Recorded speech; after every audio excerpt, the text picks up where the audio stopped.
ni ubwa mbere Kigali Boss Babies bari bateguye ibirori byabo bwite. Ibi bintu mukomeze mu byumve. Iyi ntambara ni ibwoko ki?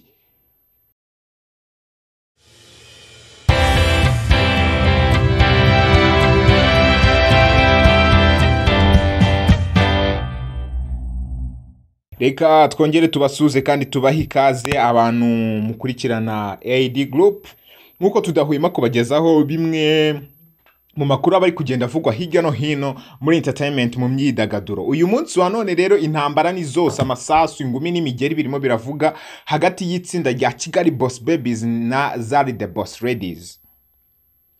Ubwo uyu mugore yageraga i Kigali byari kuwa kane isaa 9 nibwo indege yamugushije ku kibuga mpuzamahanga cy'indege Kanombe. Uyu mugore yaraje mu birori bitandukanye twabivuzeho muri video yacu ya mbere. Ariko Kigali Boss Babies mwiyumvira birimo biravugwa. Kigali Boss Babies batangaje ko bateguye ibirori byabo batagendeye kuba umunyamideli Zari the Boss Ladies nawe yari amaze gutangaza ko azakorera ibirori i Kigali bizafasha abakunzi be kurangiza umwaka wa 2023 bakinjira mu mwaka wa 2024 bishimye. Ukimara kumva uyu mutwe byanga bikunda urahita wumva ko na Kigali Boss Babies bateguye event. Tugiye kubivugaho bikeya mu byo twabashije gukurura hirya no hino hagiye hatandukanye. Byagarutswe mu kiganiro umwe mu bakobwa bahagarariye iri tsinda rya Kigali Boss Babies yajyanye n'itangazamakuru.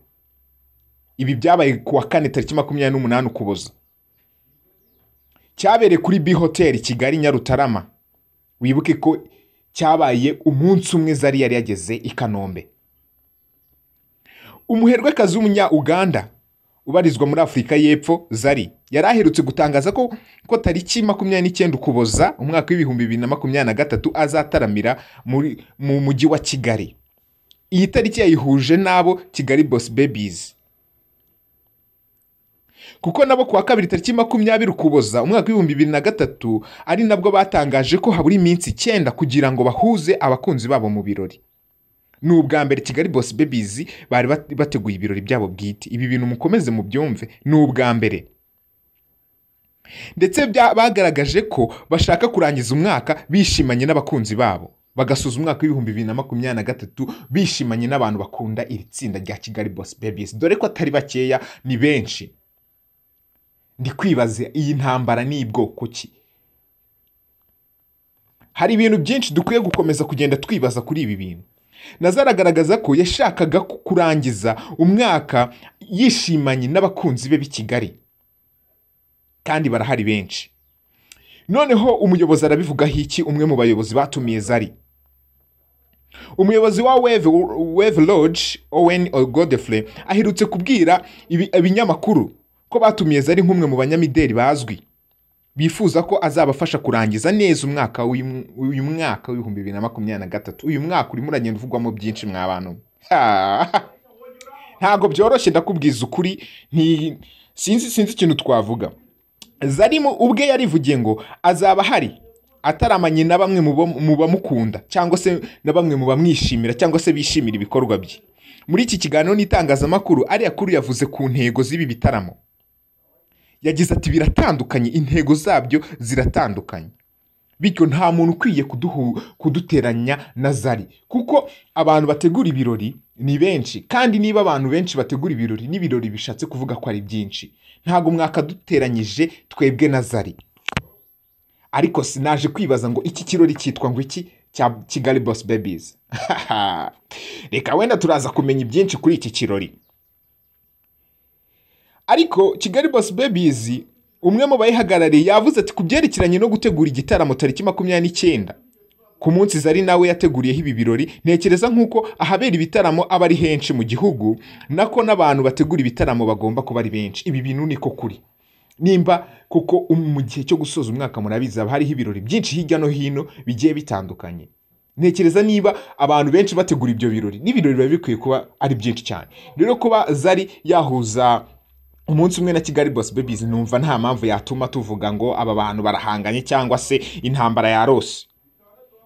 Alliah yavuze ko nkuko ahabera ibitaramo ari henshi, n'umurabo bategura ibitaramo ukwiye kwiyongera. Ikindi kandi yakomeje avuga ku burenganzira bafite nk'abanyarwandakazi, bafite uburenganzira bwo gutegura event bashaka bakanayiteguriraho aho bashaka ndetse bakanayishyira ku munsi bashaka, kandi kuko ni uburenganzira bwabo n'abanyamafaranga, buri kimwe cyose baragifite.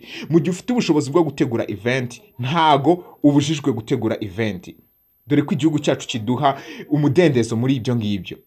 Igihugu cyacu ni kimwe mu gihugu kiri gutera imbere mu bintu byinshi bigiye bitandukanye, cyane cyane na entertainment. Mw'abantu ibi bintu ntago byoroshye, muze kwitonda kabisa. Mu by'ukuri kw'Imana abanyamakuru benshi barimo baravuga byinshi kandi bacitse ururondogoro, bari kuvuga ngo inkuru yakomeje. Arakuru yavuze ko hari itandukaniro hagati y'ibirori bateguye n'ibyo Zari azakora. Ati niba hari abantu baduhanganisha, sinzi impamvu baduhanganisha. Nawe niba abona ko tumeze kimwe nabo simbizi. Uko byagenda kose ntabwo wahangana n'umuntu uvuye hanze wowe uri iwawe. Muba mugomba guhangana. Inkoko iriwabo ishonda umukara. Aka kantu karakomeye cyane. N'abantu mbibutse ko iki kiganiro niba wasomye neza cyitwa ngo inkoko iriwabo ishonda umukara, amagambo ari akuru yabwiye Zari. Yewe ibi bintu birakomeye cyane. Ibi bintu narizi ko ari byoroshye ariko ntago byoroshye. Muri kumva rero ni ibintu bigiye bikomeye cyane, ni ibintu biri kuvugwaho cyane. Kigali Boss Babies yagarutse cyane mu bijyanye n'itangazamakuru. Bavuze ntababeshyi. Kandi buri muntu wese akomeza kwibaza ku mikorere yabo, ariko bagaragara cyane mu bitaramo n'ibirori batumiwe. Ibi bintu ni ikintu gikomeye. Twe dusanzwe tubona Kigali Boss Babies nk'abantu mu birori, nk'abantu batumiwe, ariko uyu munsi none biteguriye ibyabo. Iri tsinda rivuga ko igitaramo cyabo cyiswe KBB All Black Parties, ariko ibi bintu wamugani muze kureba neza hari ahantu bihuriye. Hari white parties akaba na black parties. Ahantu harimo akantu. Kizabera ngo mu busitani bwitwa Central Park Nyarutarama mu mujyi wa Kigali. Ni hamwe mu hantu hazwi hakunzwe gusohokera ibyamamare mu mpera z'icyumweru. Yego muri kubyumva rero. Iki gitaramo bizaba byifashe bite rero? Kwinjira no kwishyura mu myanya isanzwe aho bizaba ari 30,000, mu gihe uzagura itike ku munsi w'ibirori ari kwishyura 50,000. Bavuze ko ku meza ya premium ari ukwishyura 5,000,000. Mw'abantu mwe aba bakobwa bafite amafaranga. Ku meza azwi nka Diamond ni ukwishyura 3,000,000. Ku meza azwi nka Gold ni ukwishyura 2,000,000. Ku meza ya Silver ni ukwishyura 1M. Mw'abantu mwe ibi bintu birakomeye. Aba bakobwa nta mikino bafite.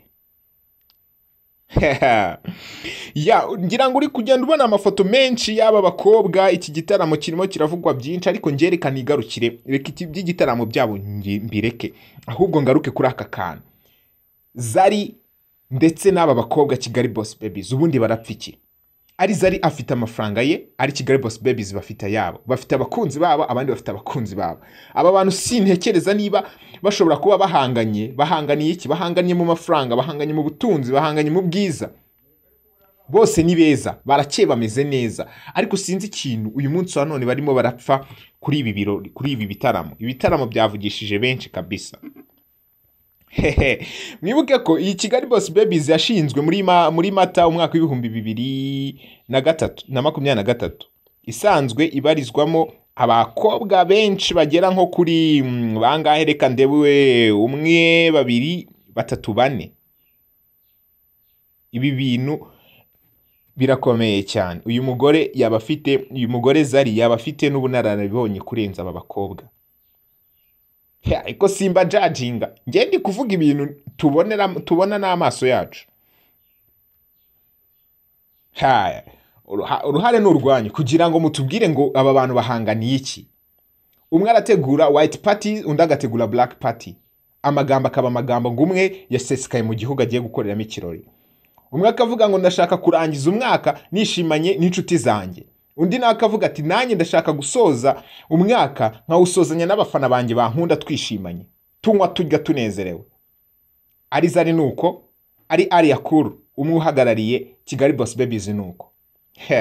Mwabana mwe muri tonde. Jya muri comment rero tubwire kuntu ibintu byifashe, utubwire kuntu iyi ntambara iza gukoshwa, ariko nekeza nashidikanya ko ikintu cya mbere nuko la like, subscribe ndetse na comment kuri AD Globe kugira ngo bikomeze bikugereho umunsi ku munsi. Tuze kubonana muri video ikurikira rero. Muri kumwe nanjye Iradukunda Junior Kevin, murabizi ko najya mbahereza mbakubita mu tuntu twadanje twiza kandi turyoheye amatwi. Thank you so much. Allah